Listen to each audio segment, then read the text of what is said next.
Branding in 2025 is going to look different. And if you're not taking advantage of the 3 things I'm going to share with you in this episode, then you're going to be left behind. And obviously we do not want that. So let me break down what you need to start doing today so that your brand gets noticed, gets the looks, and starts to bring in more of an income to your business. Make sure you stick around to the end for the 4 questions to ask yourself if you want a brand that makes your audience feel like that you get them and they just feel like they must work with you because you are just the only option for them. Stay tuned for those 4 questions and I'll share them at the very end.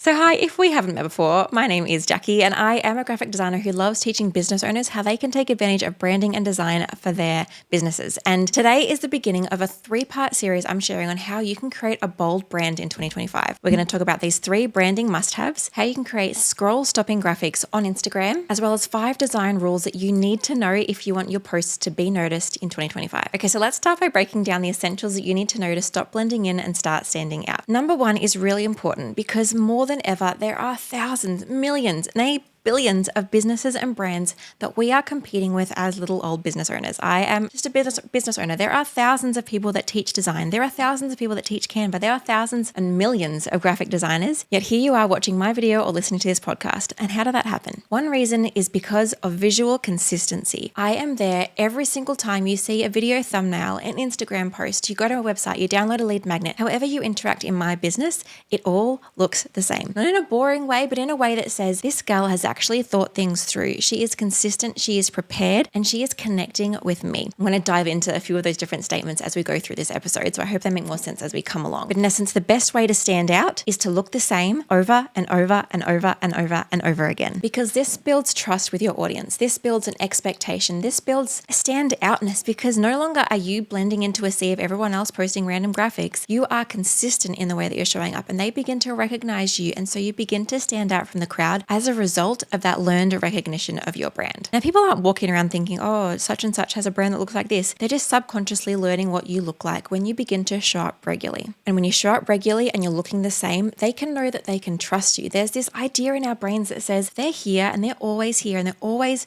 showing up. They're doing the thing, they're sharing the thing, they're looking the same. Then they begin to think the same way about your services. They begin to think, she delivers quality products or services every single time she shows up. There's a consistency in her branding and her design. So there must be a consistency in the way that she serves me, in the way, like if I give her my money, she's going to deliver said outcome. She's going to deliver that same outcome that I've seen from all the testimonials this random chick's been sharing. And so the way that you can really push into this consistency is to visually look the same all the time. This is actually really tricky for most people because if you're like a lot of my students in the design programs that I teach and coach people in, they always say to me, oh, Jacqui, I just feel like I want to go over here. Or can we try this? Or can we try that? A lot of my job is just pulling people back and saying, you know what we've already decided on is incredible because usually I've helped them decide on this. So we know that their branding is spot on. We know that they've actually created branding that connects with their audience. And we'll talk about this soon. That oozes professionalism, all these things. But what the actual clincher is using that consistently. So what that means is that every single post you share, every single graphic you create, whether that's a social media post, whether that's a lead magnet, whether that's a presentation slide, whether that's part of your website, whether that's a podcast cover or a YouTube thumbnail, whatever that is, visually, any time that you show up in your business, it must look the same. This is what's going to help you to stand out in 2025. It means that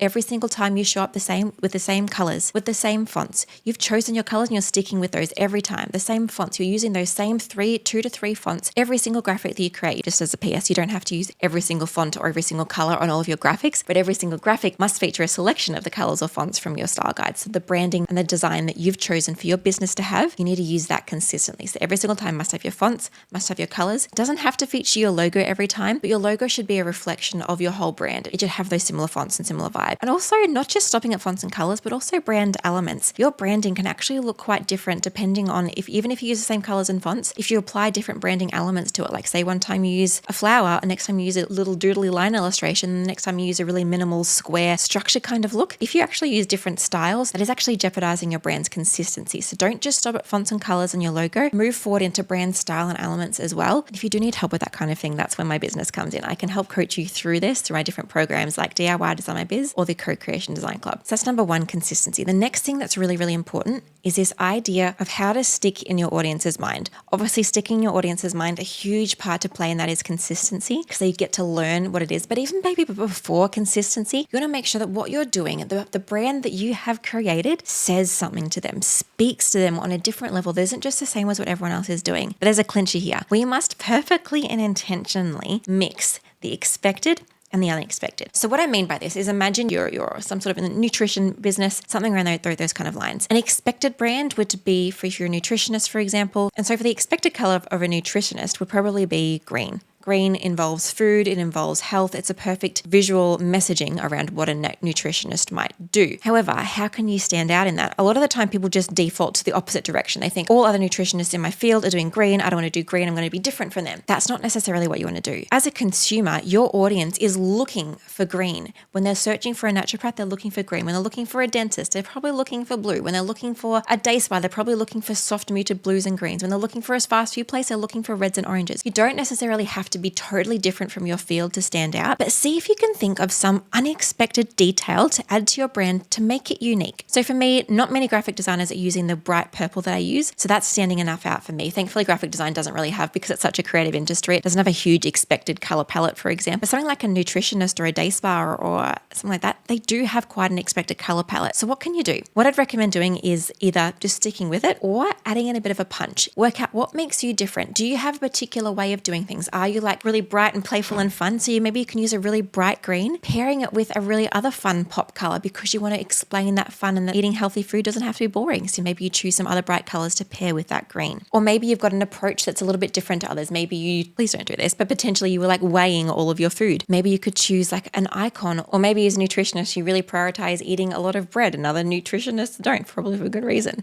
But you found this fandangled way to make bread really great. Then use bread icons in your design. Like think about like, what is something that makes me a little bit different? What's my take? And sometimes I feel like for me even, I'm like, oh, I'm pretty boring. I'm not that different to everyone else in my industry. But there is a point of difference. There always is a point of difference. This is kind of leading me into my next point, and I'm not going to get to it too early. But even if you feel like it's not super different, chances are it's still different to the most of the people in your industry. So lean into that. How can you visually represent the way that you're different? Whether that's through a bright color palette, whether that's because you have a really nurturing feel and you're going to do really nurturing style graphics, like really flowing illustrations, or maybe you're really crafty in the way that maybe you give people like in-person nutrition plans, and maybe you want to do your designs on your Instagram similar in terms of you put like graphics of tape and ripped paper, because that represents what you do. So try to think if there's a slightly different edge you have to your business that you can represent visually while still keeping that expected look, in terms of like you don't have to go totally away from the green, but you do need to push into something that's a little bit different to make yourself stand out that little bit more than all the other nutritionists in your field, or obviously adding in whatever your field of business is. So have a brainstorm, have a think like, what makes me different? Maybe even just jot down like 5 ideas.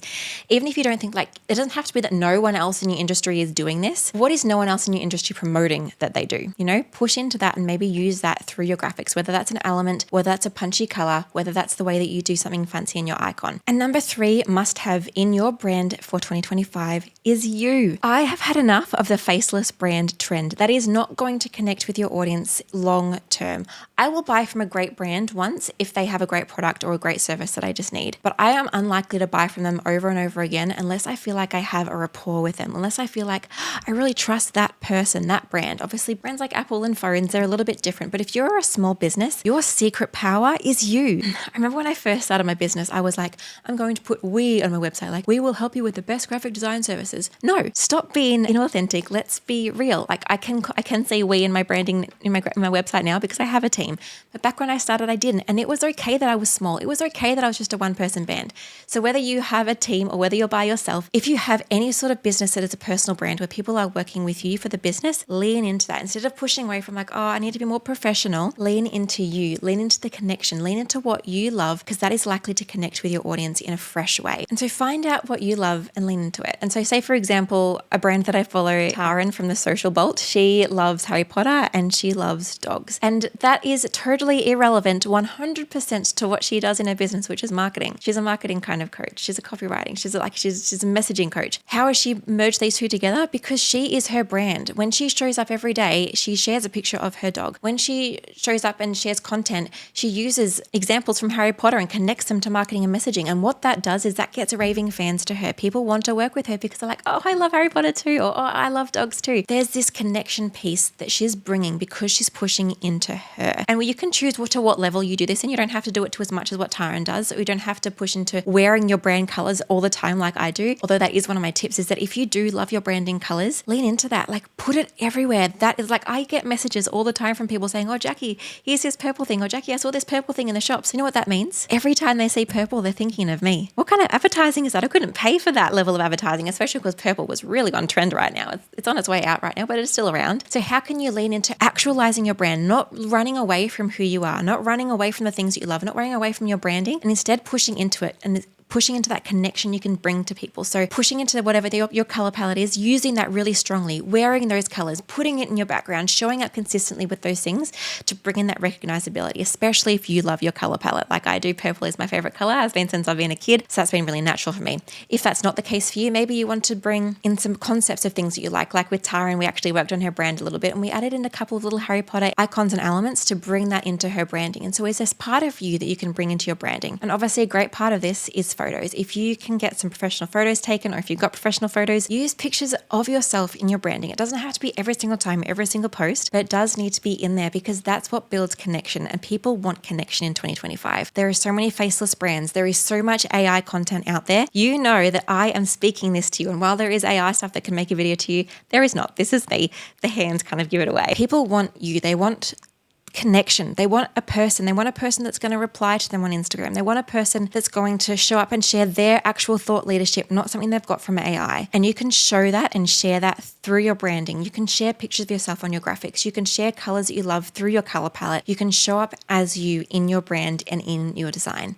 And so some 4 questions I want you to ask yourself when you're trying to connect with your audience. These are the 4 questions I promised at the start. These questions are going to help your audience to feel like you get them. And so the first question is this: how do I want someone to feel when they look at my Instagram? Or insert whatever social media platform you're using the most, whether that's YouTube or whether that's Facebook, LinkedIn, anything. What do people to feel when they look at your Instagram? Is it to feel inspired and motivated? Is it to feel really nurtured and calm? What are those feelings? Because you can represent that through your graphics to connect with people on that deeper level. Also ask yourself, what is one takeaway that you want someone to have when they work with you? So for me, it's feeling equipped in Canva, or it's feeling inspired about their business. Whatever it is, what's that main feeling?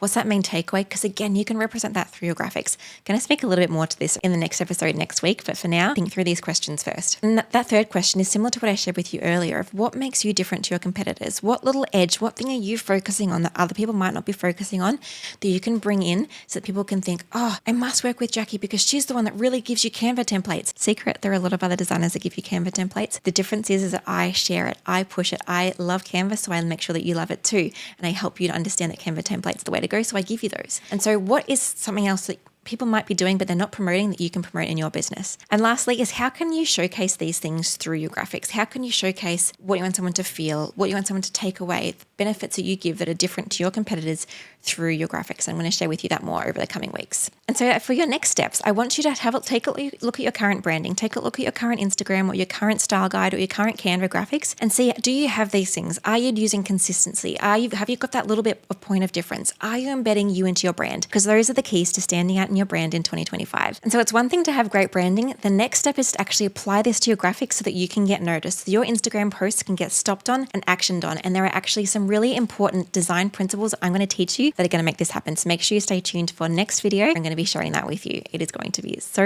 useful. And so after you've worked out this branding, you need to apply this to your Instagram as well. And so not only do I have next week's video or episode coming for you, I also have a YouTube tutorial coming out this Friday that's going to be all about how your grid can look perfect, how you can create the perfect Instagram grid. And a hint, it's not about perfect curation, it's about something else. I'm going to share that with you in that video.